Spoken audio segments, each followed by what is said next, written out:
don't know if you've got the whole picture or not, but he's not exactly working on all thrusters.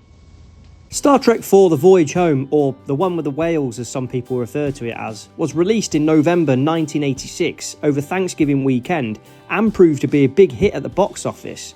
This was due to the film's lighter tone appealing to a wider audience. Although Star Trek III did make money, it wasn't a huge hit as the film was poorly marketed and didn't do too well internationally. So it was decided that a catch-up prologue would be added before The Voyage Home to fill audiences in who hadn't seen the last two films. The film is also dedicated to the crew of the Space Shuttle Challenger. The Voyage Home serves as the third film in the Genesis trilogy, concluding a story arc that began with the Wrath of Khan. Prior to the release of Star Trek III, Leonard Nimoy was asked to return to direct the next film, and was given greater creative control over the movie. Nimoy, along with producer Harve Bennett, developed a story with a clear environmental message, with a much lighter tone, moving away from the heavy drama and operatic themes of the previous films. William Shatner was initially reluctant to return, so Nimoy, Bennett and producer Ralph Winter explored other options for the fourth film, which included a prequel going back to the Academy days of the main characters. This was a concept that Bennett was very keen on and wanted to explore again for the sixth film, which ultimately wouldn't happen until 2009's Star Trek reboot. William Shatner did eventually sign on to star, receiving a pay increase to match Leonard Nimoy's salary. Shatner also had a clause in his contract to direct the next instalment, but unfortunately, we're going to get to that one very soon. God damn irresponsible. Due to these increased salaries, pushing the budget up to $26 million, the production of a brand new television series, Star Trek The Next Generation, was delayed, had its budget reduced, and also had to be cast with unknown actors to keep costs down. But that didn't turn out too badly in the end though, did it?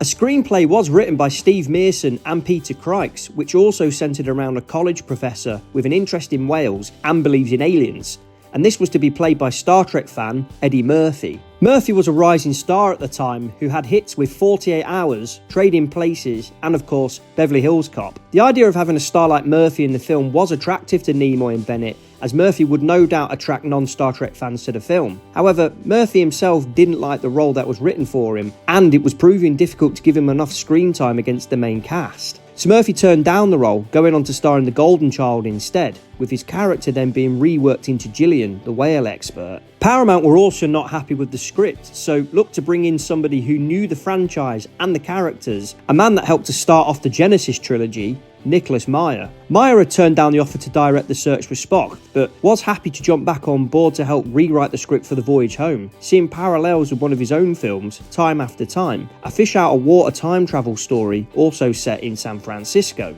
Harve Bennett would take on the portions of the film set in the 23rd century, the first third and the ending, with Meyer tackling the 20th century middle section. Meyer wanted to have no space battles, no phasers, no fighting and no conventional villain. The film was to be centred on the characters having to solve a problem, but in a much more light-hearted and fun way. In the previous two movies, we had a main villain, Khan and Krug. But the chief villain as such in The Voyage Home isn't an individual hell-bent on revenge or power, but a whole civilization, the human race. The film starts with this massive cigar thing with a powerful destructive force on its way to Earth, neutralising everything in its path. Neutralized? That's a little bit like Vidra in the motion picture. Fun fact, the wob-wob sound that it makes is actually Leonard Nimoy's voice. Upon its arrival at Earth, it starts to mess up the atmosphere and tear up the oceans as it's looking for humpback whales in which to communicate with, which are now extinct by the 23rd century. I mean, it's a bit extreme to start messing up the planet to find one type of life form when there are millions of different types of life forms in the oceans alone, but maybe that's just a bit of a nitpick from me. It does serve as a threat to be dealt with, so there is that, I guess. The probe isn't a villain as such, but it's human arrogance, as Spock puts it, that leads them to believe that they are there to communicate with humans. This serves as a plot device to give the characters a reason to go back in time, and also begins to set up the film's environmental message. The message here, in case you didn't get it, is that any actions we take now could have consequences in the future. Although the issue of whaling takes centre stage, this is a much more broader message, and that we, the human race, could be the victim of our own mistakes. Hence why the film's main villain is indeed the human race. I did make it known in my review for The Search for Spock that I felt that that film had much more rewatch value than this, but that is my own opinion, I must add. Yet it's hard to argue with the success of this film. I recently watched this film with my wife, who I have to emphasise is not a Star Trek fan in the slightest, yet she enjoyed it. She found it entertaining and an easy watch.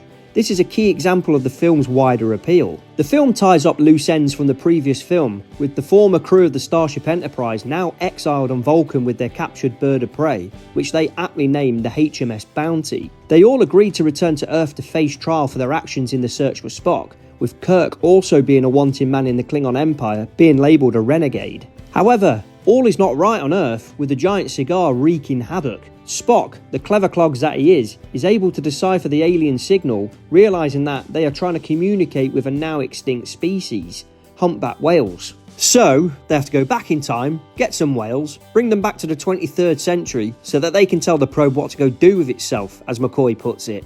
Make it sound so simple, don't they? They have done the time travel slingshot around the sun thing before in the original series, but this does bring up a few questions and possible plot holes going forwards. Sean and I have discussed this recently in a live stream, as well as in a discussion video. Why haven't Starfleet used this before when faced with a massive threat like the Borg? I mean, you wouldn't get great Star Trek episodes and films if the threats can be dealt with beforehand, and the Department of Temporal Investigations were probably introduced to maybe fill these plot holes, but Sean does make a good point here because time travel stories can somewhat back you into a corner. With bringing the whales back to the future, is that future now a different future, like the multiverse? There are other things that happen that could drastically change the future, such as Scotty giving the window manufacturer the formula for transparent aluminium, or aluminum as it's pronounced in North America. Was this lad supposed to invent it, and it's one of those paradoxical loop thingies that has to keep happening? Another is when Chekhov is captured on the nuclear vessels, and he gives the crew his Starfleet rank and serial number, then leaves them with the Klingon phaser and communicator. I mean, come on Chekhov, that's just careless. Similar to the transparent aluminium inventor, there's Kirk's glasses. Kirk received the antique glasses as a birthday present from McCoy at the start of the Wrath of Khan. Then, in the 20th century, Kirk sells them at a pawn shop.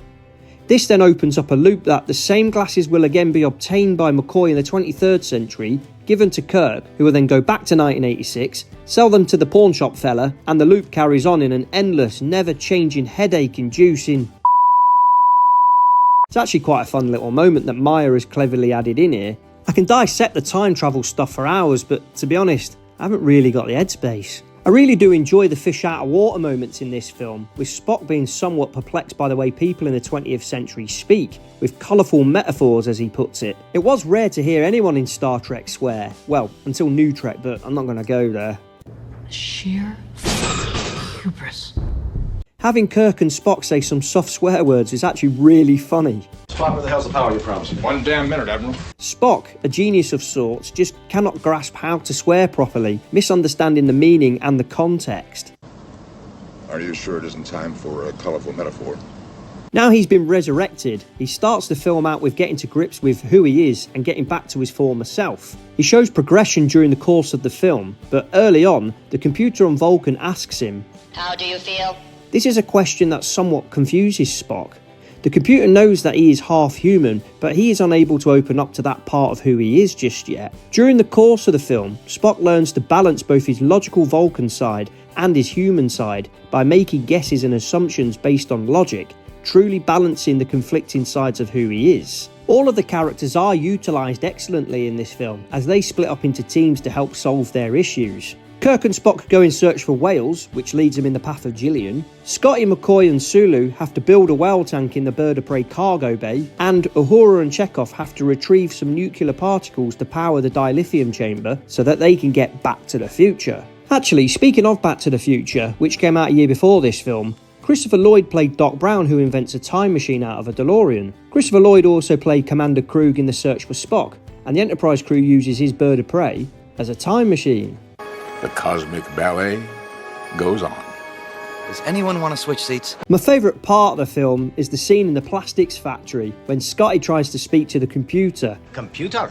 But when he gets no reply, he again tries to speak to it through the mouse. Hello, computer. This never fails to make me chuckle. Chekhov seems to get a bit of a rough deal in these films though. In the motion picture, he gets burnt on the arm during the V'ger attack. In the Wrath of Khan, he gets a slug in the ear, and here, he falls off a ship and ends up in hospital. is a bit of a walking calamity. It's only in The Search for Spock where he gets through the whole film unharmed. I did notice that in the hospital scene, there is a very juvenile announcement over the tannoy, Doctor's over. Dr. Sandy's over. 8286. which just emphasises this film's lighter tone. Is that Harve Bennett? After retrieving the whales and going back to the future, the whales go tell the probe to do one, and all is right with the world. Well, with 3 more lives that weren't supposed to be there, that is. The 2 whales, George and Gracie, although Gracie is revealed to be pregnant, so that number will increase, and Gillian, who just leaves everything she's ever known in her life and ends up in the future. Because due to their actions with saving the world, the crew are cleared of all charges against them, with the exception of Kirk, who is demoted to captain for disobeying a direct order. Kirk's arc is now officially complete, an arc that started in the motion picture. Kirk never wanted to be an admiral and has always wanted to command a starship. He did find ways of getting his command back, but for short stints. But now, it is permanent. And to boot, the crew are rewarded with a new ship, the USS Enterprise A. I think it's been said that this was another Constitution starship, possibly the Yorktown, but when I was young, I didn't quite get this, and I did wonder how they were able to build it so quickly. What furthered my confusion was that Scotty describes the ship as new in Star Trek V, when it's riddled with issues and malfunctions. But anyway, we have a new Enterprise, same as the old Enterprise. The film was released to mostly positive reviews and did well in the box office, pulling in $133 million from a $26 million budget. The film also knocked Crocodile Dundee off the top spot in the American box office, ending that film's 8-week reign. It also received 11 nominations at the Saturn Awards and 4 nominations at the Academy Awards. Although this is my least favourite of the Genesis trilogy, I really do like this film. The one element that I'm not so fond of is the musical score. It is a big departure from the scores of Jerry Goldsmith and James Horner, and I don't think it sounds very Star Trek-y. James Horner was approached to return to score this film but turned the offer down, so Leonard Nimoy turned to his composer friend, Leonard Rosenman. Rosenman's score for Star Trek IV does sound very similar to his previous score for the Lord of the Rings animated film, and the music in this film does sound quite similar to his future score for RoboCop 2. It's not terrible by any means, but I'm just not a fan of the music in this film, and I do believe it to be the weakest score of the whole Star Trek movie franchise. But am I being a bit harsh? I'm sure there are people out there that do like this score, but it's just not for me. To summarise, Star Trek IV The Voyage Home is certainly a high point in the Star Trek movie series, and its themes are still relevant even today. Although there are no big action sequences or big epic space battles, this is a very entertaining film, focusing further on the characters having to solve problems as a team, and the fish out of water situations that they find themselves in is a real highlight. Both The Wrath of Khan and The Search for Spock dealt with heavy themes, such as life, death, revenge, friendship and sacrifice. The Voyage Home steps away from those heavy themes and gives the audience a bit of a breather. Although there is much less drama and tension, this film does offer the audience something different by focusing more on the comedy, which isn't overly done to the point of parody. I guess that's the genius of this film, as we don't get more of the same to tie up those loose ends. We get something different that is enjoyable, but still gives us a satisfying end to the Genesis trilogy. Everyone is on point within the cast, and there isn't a bad performance by anybody. I think you did a little too much LDS. LDS? The film is well paced, well edited, and I think it looks great on Blu-ray. As with the previous films, it further expands the Star Trek universe by introducing the audience to the inner workings of Starfleet headquarters, as well as the hierarchy of the Federation, with the introduction of the Federation President. It may seem that I was being a little more critical of this film than my summary would suggest, but I genuinely do enjoy this film. These nitpicks are simply that, nitpicks. None of these bits and bobs take away any of the enjoyment of this film, well, except maybe the score. I ranked this film at number 5 out of 13 when Sean and I discussed our list of best to worst Star Trek films on a recent live stream, so I do hold this film in quite high regard within the movie series. The film offers a good ending to the trilogy, and by the end, it returns the crew back to the status quo of the original series, which opens up the possibility of future films with fresh stories. We have seen before that you can follow a great Trek film with a decent, fun, engaging film, that being The Search for Spock following The Wrath of Khan. But can William Shatner follow this film up with an equally good movie? Spoilers, no he can't. It doesn't even come close. But we'll get to that next week. Well, let's double dumbass on you! I've been Colm from the Critical Cinema Club. Many thanks for watching.